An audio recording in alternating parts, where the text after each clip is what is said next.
Hello and welcome back to UAE TV. Please like and subscribe to channel to get further videos directly in your inbox. Israel thwarts Hezbollah infiltration from Lebanon. Israel says it has fired on Hezbollah militants who crept into its territory, in what Israel's Prime Minister called a serious security incident. The Israel Defense Forces, IDF, said up to 4 militants crossed the border in the Mount Dov area, part of the Israeli-occupied Syrian Golan Heights. The IDF said the terrorists fled back to Lebanon after being shot at.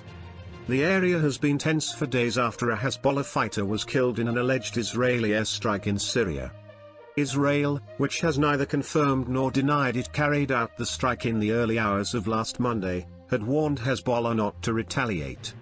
Israeli media, citing unnamed military sources, said the Hezbollah cell was planning to attack an IDF post.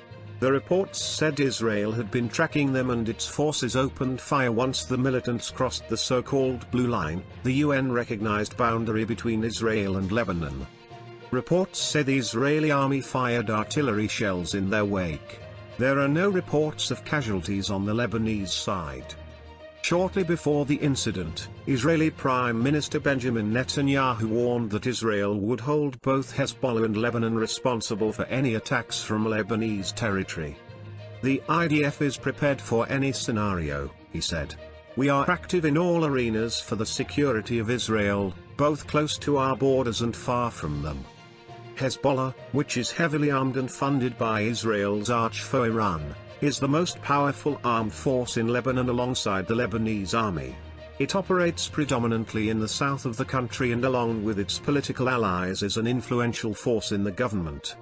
Israel and Hezbollah are bitter enemies who fought a month-long war in 2006 after Hezbollah killed 8 Israeli soldiers and abducted 2 in a cross-border raid. The ensuing conflict killed some 1,191 people, mostly civilians, in Lebanon, and 121 soldiers and 44 civilians in Israel. Thanks for watching Universal Information and Entertainment TV. Please like and subscribe our channel for more updated videos, news, information and entertainment. See you in next video. Stay tuned.